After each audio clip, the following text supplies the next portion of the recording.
السلام عليكم ومرحبا بكم في حصة قسرة مايك. اليوم جبنا لكم ابن بسكرة، ضيف تاعنا هو مهندس فلاحي مقيم في كندا، راح يحكي لنا ان شاء الله على التخصص تاعو وعلى الخبرة تاعو. مرحبا بك خويا زينو. بك يعيشك، مرحبا بك وشكرا جزيلا للاستضافة هذه في قناتكم الرائعة الهائلة، يعني اللي تهتم بشؤون المغاربة، خليني نقول المغاربة المقيمين في بلاد المهجر وخاصة كندا. شكرا. ربي يحفظك خويا زينو. ندخلوا مباشرة لصلب الموضوع. خويا زينو، اعطينا مقدمة عليك واعطينا تعريف تاني على التخصص تاعك. أنا اسمي زين العابدين، قصوري زين العابدين، مواليد 88، يعني ولاية بسكرة. تحصلت على شهادة البكالوريا في دورة جوان 2006، ومن بعدها انتقلت جامعة، يعني جامعة محمد خيضر. درست علوم زراعية. تحصلت على شهادة الهندسة في الزراعة في جوان 2011، يعني بعد 5 سنوات، ومن بعدها دخلت المجال المهني. الله يبارك، ما شاء الله. ومادام ذكرت لنا على المجال المهني تاعك، وش هي الأعمال اللي الإنسان يقدر يديرها في التخصص تاعك، والأعمال اللي درتها أنت شخصيا؟ الموند بارفي كوموندي، يعني يقدر يخدم سواء في مديرية الفلاحة، سواء في لي ام بي في، سواء في مراكز البحوث. يعني عندنا في ولاية بسكرة يعني ما لا يقل عن 2 مراكز بحوث يعني في مجال الزراعة. ويقدر يخدم في محافظة الغابات كما درت انايا، يعني اشتغلت محافظة الغابات. وكذلك يقدر يخدم في الشركات الخاصة، الشركات الخاصة اللي هي يعني تبيع الأسمدة والأدوية، البرودوي فيتوسانيتاري، وتبيع كذلك البذور سواء البيوت المحمية سواء بلانشون. بون أنا كي كملت اليونيفرسيتي خدمت يعني في نامبورت كال ترافاي، بديتها بلي بيتزيريا ويتو، يعني كما نقولوا بالدارجة تاعنا نافيغي على روحك. بيان سور. بعدين بعدها تحصلت على يعني عقد كما سموها عقود ما قبل التشغيل. ذاك الوقت كنا ندو 15,000 في محافظة الغابات، ديتاشي تاع بلدية شتمة، واشتغلت تما حوالي واحد عامين وانايا عقود ما قبل التشغيل. وبعدها خرجت من محافظة الغابات ودخلت نخدم في أغريماتكو. هي شركة أردنية عندها فروع في الله أعلم 57 بلاد حول العالم. أغريماتكو هذه تخدم الأسمدة والأدوية والبذور والأدوات الفلاحية اون جينيرال. بديت في شركة أغريماتكو من 2014 حتى 2019. في العمل تاعنا كان تقدم السيبور تكنيك، يعني كما نقولوا الدعم التقني للفلاح في كل ما يحتاجه الفلاح، مثلا تشخيص الامراض، في كيفاش تستعمل البرودوي هذا الجديد، مثلا سواء لونغري ولا برودوي فيتوسانيتار، سواء ثاني نوعيه البذور اللي نبيعوها. مثلا كيجي نبيعوا له بذور ومن بعد يجيه يتساءل كما هكذا وكيفاش وعلاش، نكونوا ثم حاضرين معاه سيرتيرا. وبعدها بعد 2019 جاتني فرصة الفيزا لكندا، وقررت اني نترك الشغل ونجي هنا لكندا. بارك الله فيك. مادام ذكرت ان كندا، انك هجرت لكندا، قلنا علاش اخترت كندا وعلاش ماشي بلاد اخرى، وهل كان التأقلم تاعك في كندا سهل؟ نبداو علاش كندا هي بلاد واسعة الله يبارك، والبوبولاسيون تاعهم يعني براسك كيما عندنا في الجزائر واحد 40 مليون. ممكن الجزائر دركا راهي اكثر من 40 مليون. تسمى وستا مارشي كي فيرج، اون بو دير فيرج، يعني مازالوا كاينين الفرص هذوك، مازال كاين عندك لي شوا بزاف. صح. وبرمي الحوايج اللي خلوني نجي هنا لكندا ونخير كندا، يعني من ناحية الإدارية كندا سهلة انك تحصل على لي بابي تاعها بارابور لأوروب. يعني كندا تقعد 3 سنين 4 سنين بعد يعطيك الإقامة تاعك، يعني فيها طريق واضح مقارنة ببلدان أخرى. والله ماشي كيما الأوروبي يعقدوا الكلومور. كاين اخرين نعرفهم في فرنسا اكثر من 10 سنين ومازالوا ما داروش كواغطا.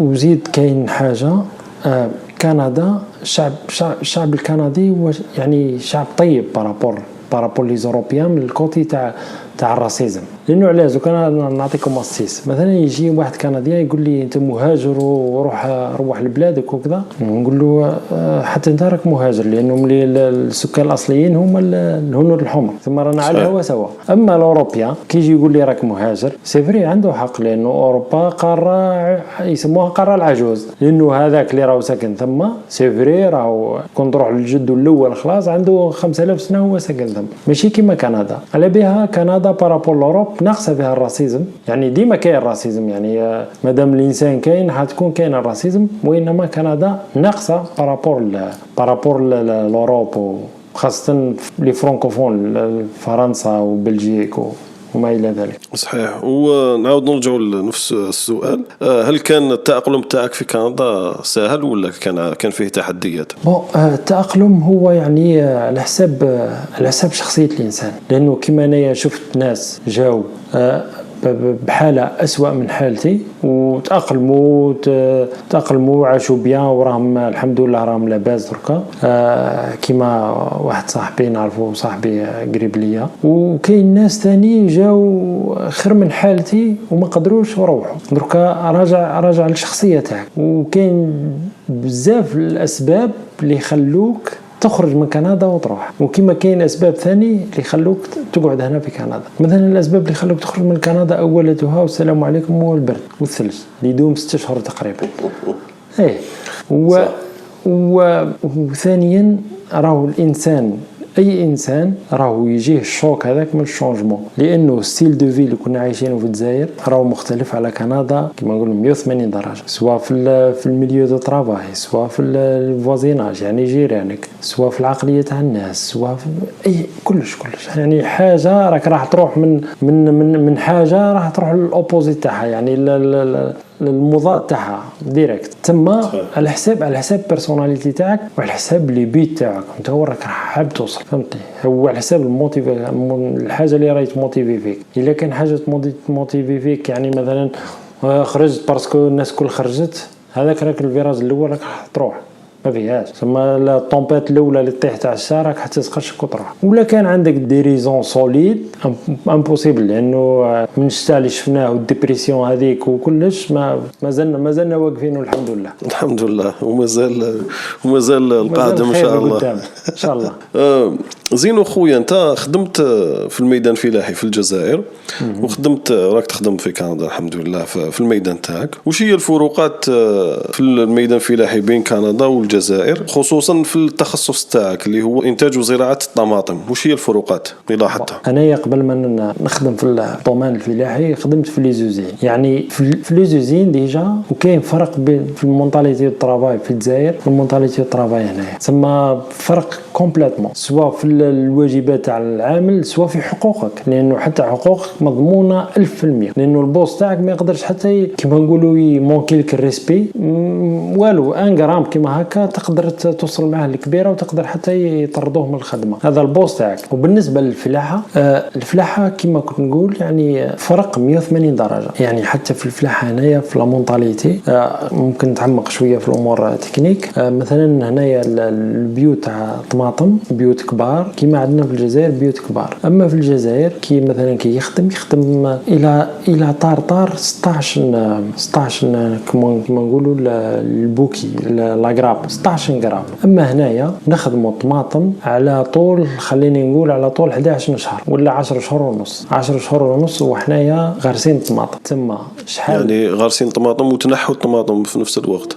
نحي الشهر هذاك الاول تاع البلونطاسيون ومن بعد تبدا تجي الطماطم. تما نحي الشهر تاع رينوفاسيون تاع نبدلوا لا كولتور وكلش، وزيد نحي الشهر هذاك تاع كي نغرسوها ما بين ما جاتنا اول قراب تاع الطماطم. سما نقولوا شهرين، سما 10 شهور وحنايا في لا برودكسيون. صافي دير 10 شهور وحنا في لا برودكسيون، يعني نوصلوا حتى ل 40 بوكي 50 بوكي تاع طماطم، يعني بروفيتيو ماكسيموم من النبته تاع الطوماطيش. اما في الجزائر في الجزائر نعرف ما اخرين عندهم بيوت كبار ويخدموا 8 بوكيات تاع طماطم، يعني وهذا كما نقولوا ويست ماني، يعني يهدر فيه يخسر في دراهمه برك هكذا. داير بيت كبيره مي خدمه تاع عقليه تاع بيت صغيره. هذه نقطه. النقطه الثانيه كما قلت سابقا الثلج والبرد في كندا والجليد على طول 6 اشهر، ثم 6 اشهر مي نقعدوا في لا برودكسيون. كيفاش؟ لانه نديروا لي لومب، يعني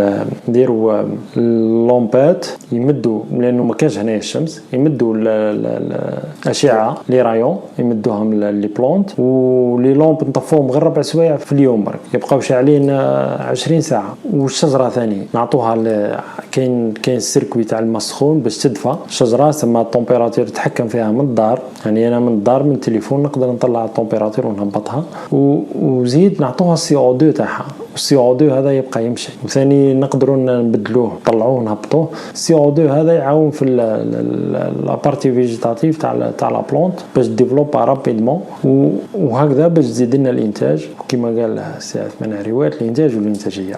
هذه بارك الله فيك. صافي انت تشوف انه الفرق اولا هو كما قلت لي انت كان فلاحين اللي عندهم بيوت كبيره كما اللي شفتها في كندا، مي الفرق هو انه يكون دائما في العقليه وفي التقنيه. العقليه هي لا باز، كنت ترجع لاباز، ترجع كما نقولوا بلغتنا الدارجه، ترجع للبوزه.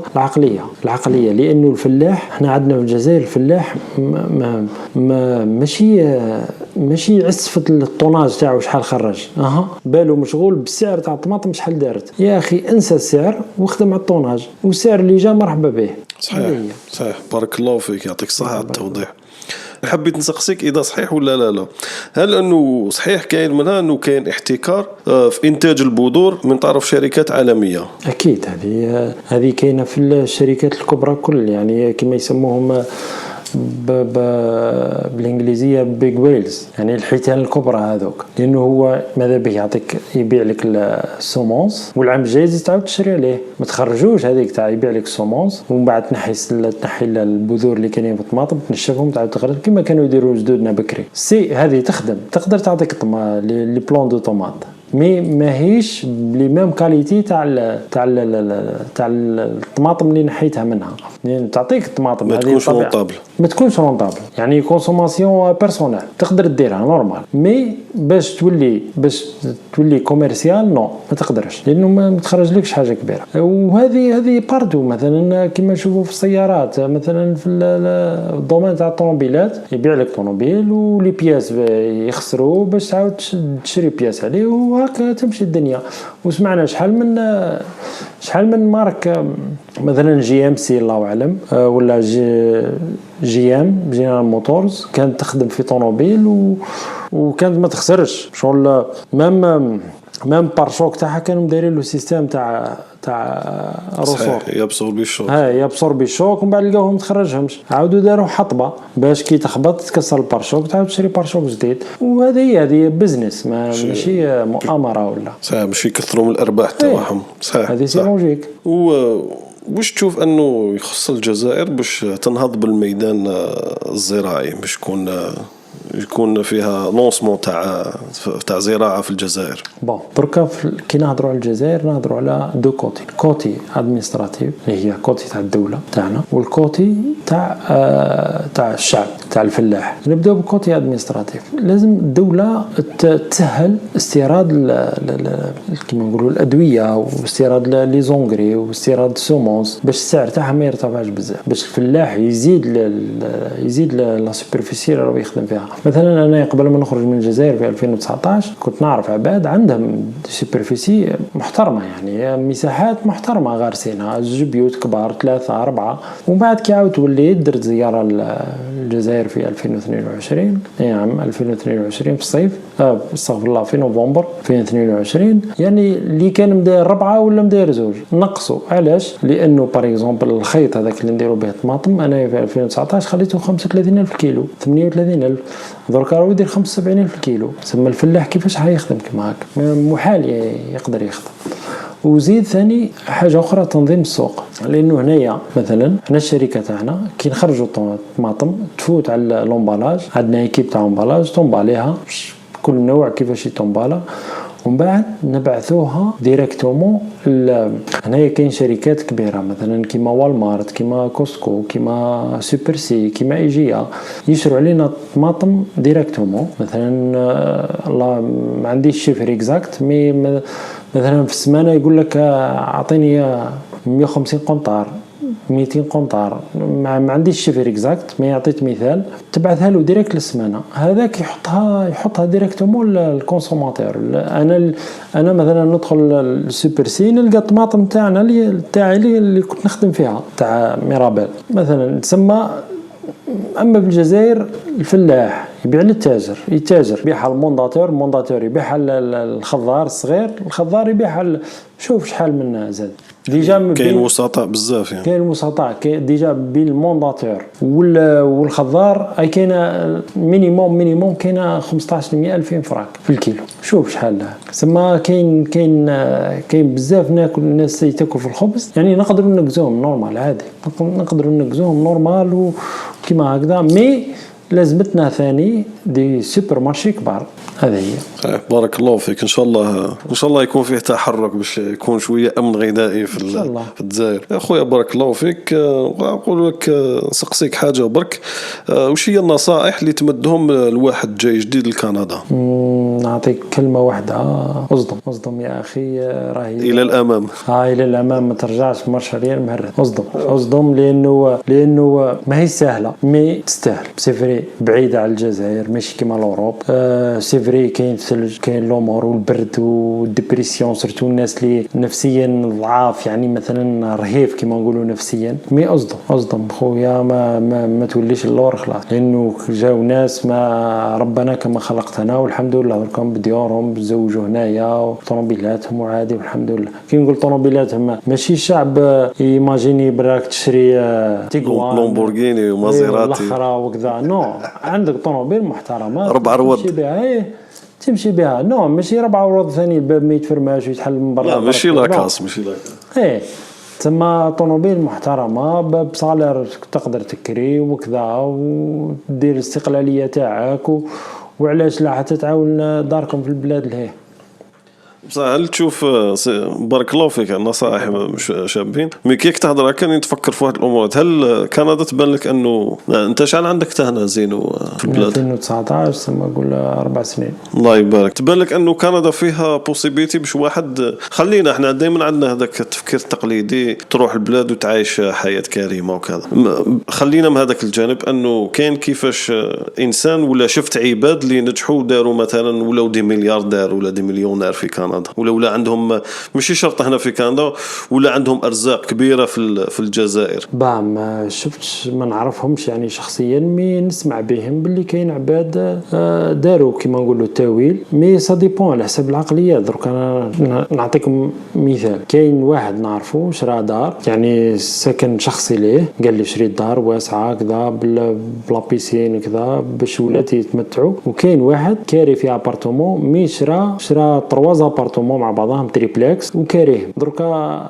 شراهم مباشره بدراهم ولا عن طريق البنك؟ لا في زوج عن طريق لابونك. يعني خلينا من البارتي هذاك تاع هذيك هما اللي شراوها، هما اللي داروها، الله يسهل. مي تشوف هنا تشوف زوج عقليات، دوز الجيريا عندهم زوج عقليات. واحد يقول لك انا المهم ولاتي يعيشوا مليح، والاخر يقول لك انا ندير البزنس مالغري البزنس هذا راح يبدا يستفاد منه من على 20 سنه. صحيح، كل واحد والعقليه كيفاش العقليه. الور في البلاد كاين اخرين يحب ياكل، يحب يعيش هنا بيا، وكاين اخرين يعطي الشر قتله ويروح يدير تيران في الجزائر ويبني وكذا، وكل واحد كيفاش، كل واحد البرانسيب تاعو. صح.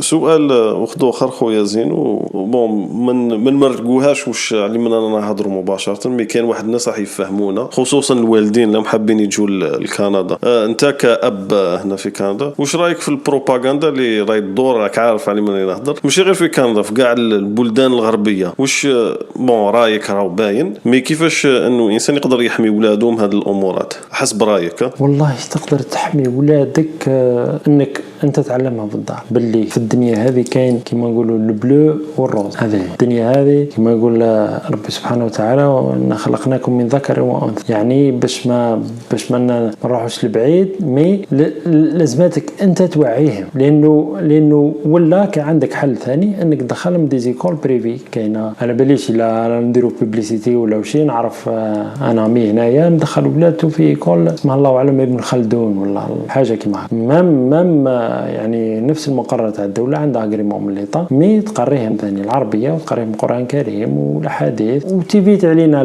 ما تقريهمش، ما تجبدلهمش الشبهات، لانه هذوك الشبهات فينالمون ماهيش مقرره من عند الدوله، وانما يزيدوهم كوم دي اكسترا دي زاكتيفيتي اكسترا وكذا، يطبعوا لهم في الحكايات هذو. قلت لك كاين عندك حل، يا تقريهم في الدار وتفهمهم بيان وتربيهم مليح، وهذا دور الوالدين في زوج، يا دخلهم ليكول بريفي وبصح العمل في الدار ثاني يبقى كيما راه، ما يحبسش، لانه هذاك من نهار الطفل اللي يزيد وهو على رقبتك حتى يبلغ من العمر اشده. ولا كيما شفت اخرين الناس عاودوا كبروا ولادهم روحوا للبلاد، تروح للبلاد كاين قداه كيما هكا هزوا ولادهم وراحوا للبلاد، لانه لقاوها باللي ولادهم راح يضيعوا منهم وكذا، قال لك نروح للبلاد خير. صحيح. بارك الله فيك، يعطيك الصحه. نعطوك رانا حنختموا، نعطوك كلمه ختاميه خويا زينو. والله كلمه ختاميه، شوف بالنسبه للناس اللي راح حابه تجي هنايا، هي اللي ديمارش راح تبلك باللي شويه صعيبه ودومونديو عليك بابي وكذا، كمل ما تحبسش، لانه انا دوك نحكي لكم في بعد ما تحصلت على الدبلوم تاعي تاع الجامعه، بديت في لي ديمارش تاع ليميغراسيون، بعد لقيتها باللي بابراس وكواغط، حبست فشلت حتى بعد 8 سنين باش عاود درت لي ديمارش. يتسمى ضيعت 8 سنين ما نقولش ضيعت 8 سنين في الجزائر، مي كاع درك كي جيت هنايا وشفت قلت يا ريتني جيت بكري، لانه لي زوبورتونيتي هنايا كاين على كيما نقولوا كيما تحب تخدم الدار، تحب تخدم وحدك اوتونوم بلا والو، طوموبيلك برك تخدم يبار اوتونوم، تحب دير المهم عندك لي شوا بزاف، مش كيما في الجزائر مالوروزمون. وزيد كاين حاجه، الناس كي يجوا هنايا اي ماهيش اي صعيبه من الكوتي تاع لو كان تطلق شويه لا ليبرتي روحك خلاص، ثم لازماتك تكون لا ديسيبلين صح، عندك لا ديسيبلين يعني فوق 100%، لازم تبروغرامي روحك، لانه لو كان تطلق شويه ما تفيقش بروحك تلقى روحك خلاص. انا نعرف قداه ناس جاوا هنا وكذا، سوا عاودوا رحلوهم لانه ضيع روحه، ما عادش قادر يخلص كراه، ما عادش قادر يبيع طوموبيلو، بون مش باعها، جاو داوها له لانه الكريديات وكذا، يجوا يدوا لك طوموبيل. ضاع مالغري كان قادر كيما نقولوا يقلب الدنيا هنايا، ضاع.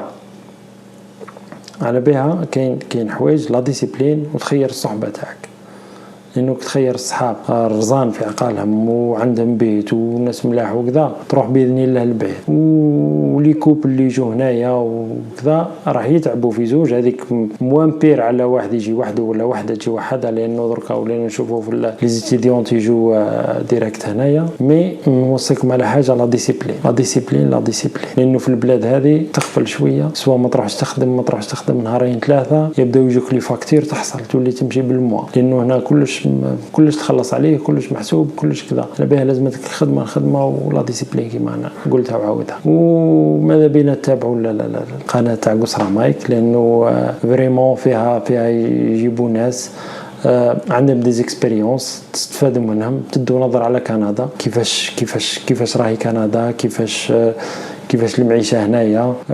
ومع سي خونا سيد احمد اللي هو ما شاء الله عنده حتى هو نورمالمون، او يجي نهار اللي نجي نحطوك هنايا تحكي لنا على الاستوار تاع تورونتو، ومن بعد عاود جيت هنايا والتمرميده هذيك ان شاء الله باذن الله. بارك الله فيك خويا زينو، بارك الله. كنتم مع خونا زينو في حصه قصرى مايك، يعطيكم الصحه، بارك الله فيكم والسلام عليكم. السلام عليكم.